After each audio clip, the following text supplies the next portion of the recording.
Hi all welcome back Rashmi Shivu YouTube channel. ಎಲ್ಲರೂ ಹೇಗಿದ್ದೀರಾ? ಎಲ್ಲರೂ ಚೆನ್ನಾಗಿದ್ದೀರಾ ಅನ್ಕೋತಾ ನಾನಿವತ್ತು ಮಟನ್ ಬಿರಿಯಾನಿ ಮಾಡೋದು ಹೇಗೆ ಅಂತ ತೋರಿಸ್ಕೊಡ್ತಾ ಇದ್ದೀನಿ. Mutton biryani, chicken biryani all time favourite ಇರುತ್ತೆ. ನಾನ್ ವೆಜ್ ತಿನ್ನೋರ್ಗಂತೂ ತುಂಬಾ ಫೇವ್ರೇಟ್ ಅಂತಲೇ ಹೇಳ್ಬೋದು. ಬನ್ನಿ ಇವತ್ತು ಮಟನ್ ಬಿರಿಯಾನಿ ಮಾಡೋದು ಹೇಗೆ ಅಂತ ತೋರಿಸ್ಕೊಡ್ತಾ ಇದ್ದೀನಿ. ತುಂಬ ಟೇಸ್ಟಿಯಾಗಿ ಸಖತ್ತಾಗಿರುತ್ತೆ. ಹೋಟೆಲಲ್ಲಿ ಹೇಗೆ ರುಚಿನ ಕೊಡುತ್ತೆ, ಸೊ ಹಾಗೆ ಮನೆಯಲ್ಲೂ ಕೂಡ ಮಾಡ್ಕೊಂಡು ತಿನ್ಬೋದು. ಈ ವೀಕೆಂಡ್ ಬಂತು ಅಂತಂದರೆ ಸಂಡೇ ಸ್ಪೆಷಲ್ ಆಗಿ ಮನೇಲಿ ಏನಾದರೂ ಮಾಡ್ಕೊಂಡು ತಿನ್ನಬೇಕು ಅಂತಂದರೆ ಈ ಮಟನ್ ಪಲಾವ್ನ ಅಥವಾ ಮಟನ್ ಬಿರಿಯಾನಿನ ಟ್ರೈ ಮಾಡಿ. ಮೊದಲಿಗೆ ನಾನು ಇಲ್ಲಿ ಅರ್ಧ ಕೆಜಿ ಮಟನ್ನ ತಗೊಂಡಿದ್ದೀನಿ. ಅಂದರೆ ಮಟನ್ ಹೇಗಿರಬೇಕು ಅಂತಂದರೆ ಈ ಪಲಾವ್ಗೆ ಅಥವಾ ಬಿರಿಯಾನಿಗೆ ತುಂಬ ಕೊಬ್ಬಿನಾಂಶ ಇರಬೇಕು. ಆ ಥರ ಮಟನ್ನ ತಗೊಂಡ್ರೆ ಇನ್ನೂ ತುಂಬ ಟೇಸ್ಟಾಗಿರುತ್ತೆ. ಈ ಮಟನ್ನ 1-2 ಸಲ ಚೆನ್ನಾಗಿ ತೊಳೆದಿಟ್ಕೊಂಡಿದ್ದೀನಿ. ನಾನಿಲ್ಲಿ ಅರ್ಧ ಕೆ ಜಿ ಮಟನ್ನ ತೊಗೊಂಡಿರೋದ್ರಿಂದ ನನ್ನ ಅರ್ಧ ಕೆ ಜಿಗೆ ಏನು ಕ್ವಾಂಟಿಟಿಲಿ ಬೇಕು ಆ ಥರ ಐಟಮ್ಸ್ನ ತೊಗೊಂಡು ನಾನು ಇಲ್ಲಿ ಬಿರಿಯಾನಿನ ಮಾಡ್ಕೊಂಡಿದ್ದೀನಿ. ಅಥವಾ ನೀವು ಜಾಸ್ತಿ ಕ್ವಾಂಟಿಟಿಲಿ ಮಾಡ್ತೀನಿ ಅಂತಂದರೆ ನಾನು ತಗೊಂಡಿರೋ ಈ ಐಟಮ್ಸ್ ಕ್ವಾಂಟಿಟಿಲಿ ನೀವು ಡಬಲ್ನ ತೊಗೊಂಡು ಮಾಡ್ಕೊಳ್ಬೋದು. ಇವಾಗ ಮಟನ್ ಬಿರಿಯಾನಿಗೆ ಮಸಾಲೆ ರುಬ್ಕೊಳ್ಳೋದಕ್ಕೆ ಏನೇನು ಐಟಮ್ಸ್ ಬೇಕು ಅಂತ ನೋಡ್ಕೊಳ್ಳೋಣ. ಇವಾಗ ಫಸ್ಟು ಒಂದು ಜಾರ್ಗೆ ನಾನು 2-3 ಗಡ್ಡೆ ಆಗೋಷ್ಟು ಬೆಳ್ಳುಳ್ಳಿನ ತಗೊಂಡಿದ್ದೀನಿ. ಬೆಳ್ಳುಳ್ಳಿನ ಈ ಸಿಪ್ಪೆಯನ್ನು ತೆಗ್ದಿಲ್ಲ, ನೀವು ಸಿಪ್ಪೆ ತೆಗೆದು ಹಾಕೊಳ್ತೀನಿ ಅಂದರೂ ಕೂಡ ಹಾಕ್ಕೊಳ್ಬೋದು. 7-3 ಇಂಚಷ್ಟು ಆಗೋಷ್ಟು ಶುಂಠಿ, 3-4 ಆಗೋಷ್ಟು ಹಸಿಮೆಣಸಿಕಾಯಿ ಮತ್ತು 1 ಹಿಡಿ ಆಗೋಷ್ಟು ಪುದೀನ ಸೊಪ್ಪು, 1 ಹಿಡಿ ಆಗೋಷ್ಟು ಕೊತ್ತಂಬರಿ ಸೊಪ್ಪನ್ನ ಹಾಕ್ಕೊಳ್ತಾ ಇದ್ದೀನಿ. ಅದಕ್ಕೆ ರುಬ್ಬೋದಕ್ಕೆ ಎಷ್ಟು ನೀರು ಬೇಕೋ ಅಷ್ಟು ನೀರನ್ನ ಹಾಕ್ಕೊಂಡು ಚೆನ್ನಾಗಿ ಇವಾಗ ಇದನ್ನ ಪೇಸ್ಟ್ನ ಮಾಡ್ಕೊಳ್ಳೋಣ. ಈ ಮಸಾಲೆ ಐಟಮ್ಸ್ಗೆ ನೀವು ಹಸಿ ತೆಂಗಿನಕಾಯಿ ತುರಿನ ಸೇರಿಸ್ಕೊತೀನಿ ಅಂದರೂ ಕೂಡ ಸ್ವಲ್ಪ ಕ್ವಾಂಟಿಟಿಲಿ ಹಾಕ್ಕೊಂಡು ಚೆನ್ನಾಗಿ ಪೇಸ್ಟ್ನ ಮಾಡ್ಕೊಳ್ಬೋದು. ಇವಾಗ ನೋಡಿ ಇದನ್ನ ಚೆನ್ನಾಗಿ ಪೇಸ್ಟ್ನ ಮಾಡ್ಕೊಂಡಿದ್ದೀನಿ. ಈ ಥರ ಪೇಸ್ಟ್ನ ಮಾಡಿಕೊಂಡ್ರೆ ಬಿರಿಯಾನಿಗೆ ಪರ್ಫೆಕ್ಟ್ ಆಗಿರೋ ಈ ಪೇಸ್ಟು ರೆಡಿ ಆಗುತ್ತೆ. ಇವಾಗ ನಾನು ಮಟನ್ನ ತೊಳೆದಿಟ್ಕೊಂಡಿರೋದನ್ನ ಕುಕ್ಕರ್ಗೆ ಸೇರಿಸ್ಕೊತಾ ಇದ್ದೀನಿ. ಇವಾಗ ಈ ಮಟನ್ನ ನಾನು ಚೆನ್ನಾಗಿ ಕುಗ್ಗಿಸ್ಕೊಳ್ತೀನಿ. ಅಂದರೆ ಈ ಮಟನ್ ತೊಳೆದಿರೋದನ್ನೆಲ್ಲ ಕುಕ್ಕರ್ಗೆ ಸೇರಿಸ್ಕೊಂಡು ನಾವು ಪೇಸ್ಟ್ ಮಾಡಿ ಇಟ್ಕೊಂಡಿದ್ವಲ್ಲ ಅದನ್ನ 4-5 ಟೇಬಲ್ ಸ್ಪೂನ್ ಆಗೋಷ್ಟು ಪೇಸ್ಟ್ನ ಹಾಕ್ಕೊಂಡು ಇದ್ರ ಜೊತೆಗೆ ಸ್ವಲ್ಪ 1/4 ಟೇಬಲ್ ಸ್ಪೂನ್ ಆಗೋಷ್ಟು ಅರಿಶಿನ ಪುಡಿ ಮತ್ತು ಇದಕ್ಕೆ ಮಟನ್ಗೆ ಬೇಯಷ್ಟು ರುಚಿಗೆ ತಕ್ಕಷ್ಟು ಉಪ್ಪು, 2-3 ಟೇಬಲ್ ಸ್ಪೂನ್ ಆಗೋಷ್ಟು ಕುಕಿಂಗ್ ಆಯಿಲ್ನ ಸೇರಿಸ್ಕೊತಾ ಇದ್ದೀನಿ. ಇದೆಲ್ಲ ಹಾಕೊಂಡ್ಮೇಲೆ ನಾವು ಮಟನ್ ಬೇಯೋದಕ್ಕೆ ಎಷ್ಟು ನೀರು ಬೇಕೋ ಅಂದರೆ 2-3 ಲೋಟ ನೀರು ಆಗೋಷ್ಟು ಹಾಕೊಂಡಿದ್ದೀನಿ. ಅಂದರೆ ಇದು ಮಟನ್ ಮುಳುಗಬೇಕು ಮತ್ತು ಚೆನ್ನಾಗಿ ಬೇಯಬೇಕು, ಅಷ್ಟು ನೀರು ಹಾಕೊಂಡ್ರೆ ಸಾಕಾಗತ್ತೆ. ಇದನ್ನೆಲ್ಲನೂ 1-2-3 ಸಲ ಚೆನ್ನಾಗಿ ಮಿಕ್ಸ್ನ ಮಾಡ್ಕೊಳ್ಳೋಣ. ಯಾಕಂದರೆ ನಾವು ಸಾಲ್ಟ್ನೂ ಹಾಕೊಂಡಿರೋದ್ರಿಂದ ಮತ್ತು ಮಸಾಲೆನೂ ಹಾಕೊಂಡಿರೋದ್ರಿಂದ ಚೆನ್ನಾಗಿ ಮಿಕ್ಸ್ ಆಗಬೇಕು ಮಟನ್ಗೆ. ಇವಾಗ ನಾವು ಕುಕ್ಕರ್ ಲಿಡ್ನ ಕ್ಲೋಸ್ ಮಾಡಿ 8-10 ವಿಜಿಲ್ನ ಬರೆಸ್ಕೊಳ್ಬೇಕು. ಅಂದರೆ ಚೆನ್ನಾಗಿ ಬೇಯಬೇಕು ಮಟನು. ಯಾಕಂದರೆ ಬಿರಿಯಾನಿ ಮಾಡ್ಕೊಳ್ಳೋವಾಗ 1-2 ವಿಜಿಲ್ ಅಷ್ಟೇ ಬರ್ಸ್ಕೊಳ್ತೀವಿ, ಯಾಕಂದರೆ ಆವಾಗ ಮಟನ್ನು ಚೆನ್ನಾಗಿ ಬೇಯೋದಿಲ್ಲ. ಸೊ ಹಾಗಾಗಿ ನಾನು ಈ ಟ್ರಿಕ್ನ ಯೂಸ್ ಮಾಡಿಕೊಂಡು ಈ ಮಟನ್ನ ಚೆನ್ನಾಗಿ ಬೇಯಿಸಿಟ್ಕೊಂಡಿದ್ದೀನಿ. ನೋಡಿ, ಇದನ್ನು ಸೂಪ್ ರೀತಿನೂ ಕೂಡ ಕುಡಿಬೋದು, ತುಂಬಾ ಟೇಸ್ಟಾಗಿರುತ್ತೆ. ಅದಕ್ಕೆ ನಾನು ಫಸ್ಟು ಮಸಾಲೆನ ರುಬ್ಕೊಂಡು ಈ ಥರ ಮಟನ್ನ ಚೆನ್ನಾಗಿ ಬೇಯಿಸ್ಕೊಂಡಿದ್ದೀನಿ. ಇವಾಗ ಇದನ್ನು ಪಕ್ಕಕ್ಕೆ ಎತ್ತಿಟ್ಟು ಒಂದು ಕುಕ್ಕರ್ಗೆ ನಾವು 5-6 ಟೇಬಲ್ ಸ್ಪೂನ್ ಆಗೋಷ್ಟು ಕುಕ್ಕಿಂಗ್ ಆಯಿಲ್ನ ಹಾಕ್ಕೊಳ್ತಾ ಇದ್ದೀನಿ. ಇವಾಗ ಕುಕ್ಕಿಂಗ್ ಆಯಿಲ್ ಸ್ವಲ್ಪ ಬಿಸಿ ಆದಮೇಲೆ ಇದಕ್ಕೆ ಬಿರಿಯಾನಿಗೆ ಏನು ಸ್ಪೈಸಸ್ ಐಟಮ್ಸ್ ಬೇಕೋ ಅದನ್ನೆಲ್ಲ ಹಾಕ್ಕೊಳ್ತಾ ಇದ್ದೀನಿ. ಅಂದರೆ ಪಲಾವ್ ಎಲೆ, ಚಕ್ಕೆ, ಲವಂಗ ಮತ್ತು 7 ಏಲಕ್ಕಿ, ಕಸೂರಿ ಮೇಥಿ, ಸ್ವಲ್ಪ ಸೋಂಪು, ಜೀರಿಗೆ ಮತ್ತು ಸ್ಟಾರ್ ಅನಾನಸ್ ಹಾಕ್ಕೊಂಡು ಸ್ವಲ್ಪ ಬೆಚ್ಚಗಾದ್ಮೇಲೆ ಇವಾಗ ನಾನು ಉದ್ದುದಾಗಿ ಕಟ್ ಮಾಡಿ ಇಟ್ಕೊಂಡಿರೋ ಈರುಳ್ಳಿನ ಸೇರಿಸ್ಕೊತಾ ಇದ್ದೀನಿ. ನಾನಿಲ್ಲಿ 2 ಈರುಳ್ಳಿನ ಸೇರಿಸ್ಕೊಂಡಿದ್ದೀನಿ. ಅಂದರೆ ಮೀಡಿಯಮ್ ಸೈಜ್ ಈರುಳ್ಳಿ. ನೀವು ದೊಡ್ಡ ಸೈಜ್ ಈರುಳ್ಳಿನ ತಗೊಂಡಿದ್ದೀನಿ ಅಂದರೆ 1 ಸಾಕಾಗತ್ತೆ. ಇವಾಗ ಈರುಳ್ಳಿ ಚೆನ್ನಾಗಿ ಫ್ರೈ ಆಗಬೇಕು. ಅಂದರೆ ಸ್ವಲ್ಪ ಕಲರ್ ಚೇಂಜ್ ಆದರೆ ಸಾಕಾಗತ್ತೆ ನಮಗೆ ಬಿರಿಯಾನಿಗೆ. ಇವಾಗ ನಾನು ರುಬ್ಬಿಟ್ಕೊಂಡಿರೋಂತಹ ಮಸಾಲೆನ ಈರುಳ್ಳಿ ಚೆನ್ನಾಗಿ ಸ್ವಲ್ಪ ಫ್ರೈ ಆದಮೇಲೆ ಸೇರಿಸ್ಕೊತಾ ಇದ್ದೀನಿ. ಇವಾಗ ಇದಕ್ಕೆ ನಾವು ರುಬ್ಬಿರುವಂಥ ಮಸಾಲೆನ ಸೇರಿಸ್ಕೊಳ್ಳೋಣ. ಈ ಮಸಾಲೆನ ಹಾಕೊಂಡ್ಮೇಲೆ 5-6 ನಿಮಿಷ ಕೈ ಬಿಡದೆ ಈ ಥರ ಹಸಿ ವಾಸನೆ ಹೋಗಬೇಕು. ಲೋ ಫ್ಲೇಮಲ್ಲಿ ಇಟ್ಕೊಂಡು ಚೆನ್ನಾಗಿ ಫ್ರೈನ ಮಾಡ್ಕೊಳ್ಳಿ.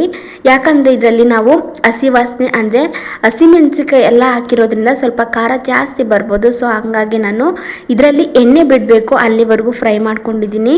ಇವಾಗ ನಾನು 1-2 ಟೊಮೊಟೊನ ಉದ್ದುದಾಗಿ ಕಟ್ ಮಾಡ್ಕೊಂಡಿದ್ದೀನಿ. ನಿಮಗೆ ಯಾವ ಸೈಜಲ್ಲಿ ಬೇಕೋ ಟೊಮೊಟೊ ಆ ರೀತಿ ಕೂಡ ಕಟ್ ಮಾಡ್ಕೊಳ್ಬೋದು.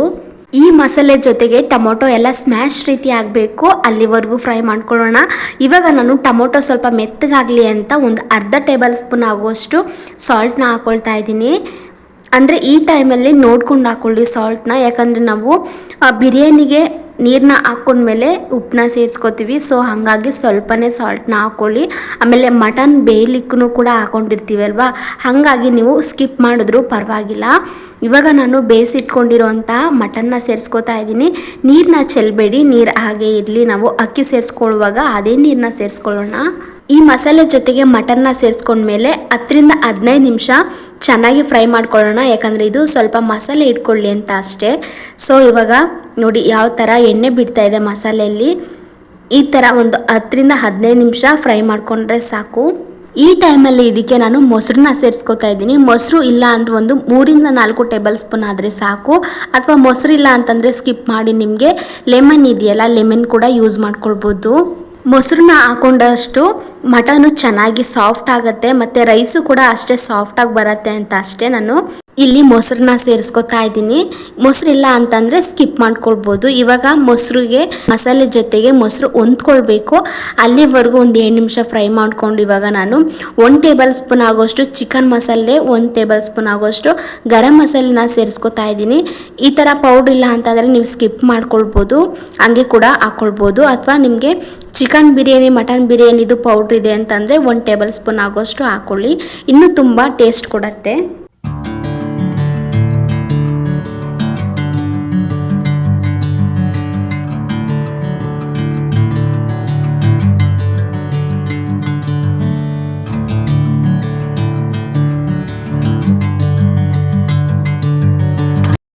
ಇವಾಗ ಮಟನ್ನು ಚೆನ್ನಾಗಿ ಮಸಾಲೆ ಹೊಂದ್ಕೊಂಡಿದೆ. ಇವಾಗ ನಾನು ಈ ಗ್ಲಾಸಲ್ಲಿ ನಾನು ಅಕ್ಕಿನ ತಗೊಂಡಿರೋದ್ರಿಂದ ಇದೇ ಗ್ಲಾಸಲ್ಲಿ ನಾನು ನೀರನ್ನ ಸೇರಿಸ್ಕೊತಾ ಇದ್ದೀನಿ. ನಾವು ಮಟನ್ನ ಫಸ್ಟು ಬೇಯಿಸ್ಕೊಂಡಿದ್ವಲ್ಲ, ಅದೇ ನೀರನ್ನ ನಾನು ಇಲ್ಲಿ ಸೇರಿಸ್ಕೊತಾ ಇದ್ದೀನಿ. ನನಗೆ ಬೇಯಿಸ್ಕೊಂಡಿರೋ ನೀರು 3 ಗ್ಲಾಸ್ ಆಗಿದೆ. ಸೊ ನಾನು 3 ಗ್ಲಾಸು ಕೂಡ ಹಾಕ್ಕೊಳ್ತಾ ಇದ್ದೀನಿ. ನೀವು ಅಕ್ಕಿನ ಯಾವ ಕಪ್ಪಲ್ಲಿ ಅಥವಾ ಯಾವ ಗ್ಲಾಸಲ್ಲಿ ತಗೊಂಡಿರ್ತೀರೋ ಸೊ ಅದೇ ಕಪ್ಪಲ್ಲಿ ಅಥವಾ ಅದೇ ಗ್ಲಾಸಲ್ಲಿ ನೀರು ಅಳತೆನ ಮಾಡ್ಕೊಳ್ಬೇಕಾಗತ್ತೆ. ಇವಾಗ 1 ಗ್ಲಾಸ್ ಅಕ್ಕಿನ ತಗೊಂಡಿದ್ರೆ ಅದ್ರ ಡಬಲ್ ನೀರನ್ನ ತಗೊಳ್ಬೇಕಾಗತ್ತೆ. ನಾನು 1.5 ಗ್ಲಾಸ್ ಅಕ್ಕಿ ತಗೊಂಡಿರೋದ್ರಿಂದ ಕರೆಕ್ಟಾಗಿ 3 ಗ್ಲಾಸ್ ನೀರನ್ನ ಸೇರಿಸ್ಕೊಂಡಿದ್ದೀನಿ. ಇವಾಗ ರುಚಿಗೆ ತಕ್ಕಷ್ಟು ಉಪ್ಪನ್ನ ಹಾಕ್ಕೊಂಡು ಇವಾಗ ನಾನು ತೊಳೆದಿಟ್ಕೊಂಡಿರೋ ಅಕ್ಕಿನ ಸೇರಿಸ್ಕೊತಾ ಇದ್ದೀನಿ. ಬುಲೆಟ್ ರೈಸ್ನ ತೊಗೊಂಡಿದ್ದೀನಿ. ನಿಮಗೆ ಮನೇಲಿ ಯಾವ್ದು ಯೂಸ್ ಮಾಡ್ತೀರಾ ಸೊ ಆ ಅಕ್ಕಿನೇ ಸೇರಿಸ್ಕೊಳ್ಬೋದು. ಬುಲೆಟ್ ರೈಸ್ ಇಲ್ಲ ಅಂತಂದರೆ ಜೀರಾ ರೈಸ್ ಕೂಡ ಹಾಕೊಳ್ಳಿ. ಈ ಬಿರಿಯಾನಿಗೆ ತುಂಬಾ ಟೇಸ್ಟ್ ಕೊಡುತ್ತೆ ಈ ರೈಸು. ಇವಾಗ ನೀರು ಚೆನ್ನಾಗಿ ಕುದಿ ಬರಬೇಕು. ಆವಾಗ ಕುದ್ದಾಗ ನಾವು ಅಕ್ಕಿನ ಸೇರಿಸ್ಕೊಂಡ್ರೆ ರೈಸು ತುಂಬ ಸಾಫ್ಟಾಗಿ ಬರುತ್ತೆ. ಅಥವಾ ನೀವು ಫಸ್ಟು ಅಕ್ಕಿನ ತೊಳೆದು ಒಂದು 10ರಿಂದ 15 ನಿಮಿಷ ಚೆನ್ನಾಗಿ ನೆನೆಸ್ಕೊಂಡಿದ್ದೀನಿ ಅಂತಂದರೆ ಸ್ವಲ್ಪ ನೀರು ಕಡಿಮೆನೇ ಹಾಕ್ಕೊಳ್ಳಿ, ಆವಾಗ ಕೂಡ ರೈಸು ತುಂಬಾ ಸಾಫ್ಟ್ ಆಗುತ್ತೆ. ಇವಾಗ ನೋಡಿ ಅಕ್ಕಿನ ಸೇರಿಸ್ಕೊಂಡ್ಮೇಲೆ ಸ್ವಲ್ಪ ಈ ಥರ ಚೆನ್ನಾಗಿ ಕುದಿ ಬರಬೇಕು. ಆವಾಗ 3/4% ಅಕ್ಕಿ ಬೆಂದ ಮೇಲೆ ನಾವು ಈ ತುಪ್ಪನ ಸೇರಿಸ್ಕೊಳ್ಳೋಣ. ತುಪ್ಪ ಸೇರಿಸ್ಕೊಳ್ಳೋದ್ರಿಂದ ತುಂಬಾ ಕ್ರಿಸ್ಪಿಯಾಗಿ ನೋಡೋದಕ್ಕೆ ತುಂಬಾ ಚೆನ್ನಾಗಿರುತ್ತೆ ಮತ್ತು ಟೇಸ್ಟ್ ಕೂಡ ತುಂಬ ಚೆನ್ನಾಗಿರುತ್ತೆ. ಇವಾಗ ನಾನು ತುಪ್ಪನ ಮತ್ತು ಬೆಣ್ಣೆನ ಸೇರಿಸ್ಕೊಂಡು 1ರಿಂದ 2 ನಿಮಿಷ ಈ ಥರ ಕೈ ಬಿಡ್ದೇ ಚೆನ್ನಾಗಿ ಮಿಕ್ಸ್ ಮಾಡ್ಕೋತಾ ಇದ್ದೀನಿ. ಈ ನೀರಿಗೆ ಅಕ್ಕಿನ ಸೇರಿಸ್ಕೊಂಡ್ಮೇಲೆ ಪದೇ ಪದೇ ಈ ಥರ ತಿರ್ವಕ್ಕೆ ಹೋಗಬೇಡಿ, ಯಾಕಂದರೆ ಅಕ್ಕಿ ಕಟ್ಟಾಗೋ ಚಾನ್ಸಸ್ ಇರುತ್ತೆ. ಸೊ ಹಾಗಾಗಿ 1ರಿಂದ 2 ನಿಮಿಷ ಈ ಥರ ಕೈ ಬಿಡದೆ ಚೆನ್ನಾಗಿ ಮಿಕ್ಸ್ ಮಾಡಿದ್ಮೇಲೆ ಕುಕ್ಕರ್ ಲಿಡ್ನ ಕ್ಲೋಸ್ ಮಾಡಿ 1ರಿಂದ 2 ವಿಜಿಲ್ ಬರ್ಸ್ಕೊಂಡ್ರೆ ಪರ್ಫೆಕ್ಟಾಗಿ ರೈಸು ಚೆನ್ನಾಗಿ ಬೆಂದು ಸಾಫ್ಟಾಗಿ ರೆಡಿ ಆಗುತ್ತೆ. ಇವಾಗ 1ರಿಂದ 2 ವಿಜಿಲ್ ಬಂದಿದೆ. ನಾನು ಕುಕ್ಕರ್ ಲಿಡ್ನ ಓಪನ್ ಮಾಡಿ ಇವಾಗ ಮಿಕ್ಸ್ ಮಾಡ್ಕೊಂಡಿದ್ದೀನಿ. ನೋಡ್ತಾ ಇರ್ಬೋದು ಇವಾಗ ಎಷ್ಟು ಚೆನ್ನಾಗಿ ಬೆಂದಿದೆ ಅಂತ. ಮಟನ್ ಕೂಡ ಅಷ್ಟೇ ಚೆನ್ನಾಗಿ ಬೆಂದಿದೆ. ನಾವು ಮೊದಲೇ ಬೇಯಿಸ್ಕೊಂಡಿರೋದ್ರಿಂದ ಬಿರಿಯಾನಿಲಿ ತುಂಬ ರುಚಿಯಾಗಿ ತುಂಬ ಟೇಸ್ಟಿಯಾಗಿ ಬೆಂದಿರತ್ತೆ. ಇವಾಗ ನಾನು ಸರ್ವಿಂಗ್ ಪ್ಲೇಟ್ಗೆ ಸರ್ವ್ ಮಾಡ್ಕೋತಾ ಇದ್ದೀನಿ. ಸೌತೆಕಾಯಿ ಮತ್ತು ಈರುಳ್ಳಿ ಜೊತೆ ತುಂಬ ಕಾಂಬಿನೇಷನ್ ಚೆನ್ನಾಗಿರುತ್ತೆ ಈ ಬಿರಿಯಾನಿ. ಕಬಾಬ್ ಇದ್ರೂ ಕೂಡ ಇದ್ರ ಜೊತೆಗೆ ಸರ್ವ್ ಮಾಡ್ಕೊಂಡು ತಿನ್ನಿ, ತುಂಬಾ ಸಖತ್ತಾಗಿರುತ್ತೆ. ಇವಾಗ ನೋಡಿ ಎಷ್ಟು ಉದುದ್ರಾಗಿ ಎಷ್ಟು ಚೆನ್ನಾಗಿ ರೈಸ್ ಆಗಿದೆ ಅಂತ. 1ರಿಂದ 2 ವಿಜಿಲ್ ಬರ್ಸ್ಕೊಂಡ್ರೆ ಪರ್ಫೆಕ್ಟಾಗಿ ರೈಸು ಸಾಫ್ಟಾಗಿ ಬೆಂದಿರುತ್ತೆ. ಮತ್ತು ಜಾಸ್ತಿ ವಿಜಿಲ್ ಬರ್ಸ್ಕೊಂಡ್ರೂ ಕೂಡ ಅಷ್ಟು ಚೆನ್ನಾಗಿರಲ್ಲ, ಮುದ್ದೆ ಮುದ್ದೆ ಆಗೋಗ್ಬಿಡುತ್ತೆ. ಸೊ ಹಾಗಾಗಿ 1ರಿಂದ 2 ವಿಜಿಲ್ ಬರ್ಸ್ಕೊಳ್ಳಿ ಸಾಕು. ನಾನು 1.5 ಅಕ್ಕಿನ ಹಾಕ್ಕೊಂಡಿರೋದ್ರಿಂದ ಹೊಟ್ಟೆ ತುಂಬ 3 ಜನ ತಿನ್ಬೋದು, ಅಷ್ಟು ಇಲ್ಲಿ ಬಿರಿಯಾನಿ ಆಗಿದೆ. ನೋಡಿ ಈ ಬಿರಿಯಾನಿ ನಿಮಗೆಲ್ಲ ಇಷ್ಟ ಆಗಿದೆ, ಈ ರೆಸಿಪಿ ಇಷ್ಟ ಆಗಿದೆ ಅಂತ ಅಂದ್ಕೊಳ್ತೀನಿ. ಈ ರೆಸಿಪಿ ನಿಮಗೆ ಒಂದು ಸ್ವಲ್ಪನಾದರೂ ಇಷ್ಟ ಆಗಿದರೆ ಹೆಲ್ಪ್ಫುಲ್ ಅಂತ ಅನಿಸಿದರೆ ನಮ್ಮ ಚಾನಲ್ನ ಸಬ್ಸ್ಕ್ರೈಬ್ ಮಾಡಿಕೊಂಡು ಹಾಗೆ ಆಲ್ ನೋಟಿಫಿಕೇಷನ್ ಆನ್ ಮಾಡ್ಕೊಳ್ಳಿ. ಈ ರೆಸಿಪಿ ಇಷ್ಟ ಆದರೆ ಒಂದು ಲೈಕ್ ಕೊಡೋದನ್ನು ಮರಿಬೇಡಿ. ಫ್ರೆಂಡ್ಸ್ ಫ್ಯಾಮಿಲೀಸ್ಗೂ ಕೂಡ ಶೇರ್ ಮಾಡಿ. ಆಲ್ ನೋಟಿಫಿಕೇಶನ್ ಆನ್ ಮಾಡ್ಕೊಳ್ಳೋದ್ರಿಂದ ನಾನು ವೀಕ್ಲಿ 2-3 ರೆಸಿಪಿ ಹಾಕ್ತೀನಿ. ಸೊ ಹಾಗಾಗಿ ನೋಟಿಫಿಕೇಶನ್ ನಿಮಗೆ ಮೊದಲು ಬರುತ್ತೆ. ಆವಾಗ ನಮ್ಮ ರೆಸಿಪಿ ನಿಮಗೆ ಇಷ್ಟ ಆದರೆ ನೀವು ಕೂಡ ಟ್ರೈ ಮಾಡ್ಬೋದು. ರೆಸಿಪಿ ಹೇಗೆ ಬಂತು ಅಂತ ಕಮೆಂಟ್ ಬಾಕ್ಸಲ್ಲಿ ಕಮೆಂಟ್ ಮಾಡೋದನ್ನು ಮರಿಬೇಡಿ. Thanks for watching. ಸಿಗೋಣ ಮುಂದಿನ ವಿಡಿಯೋದಲ್ಲಿ.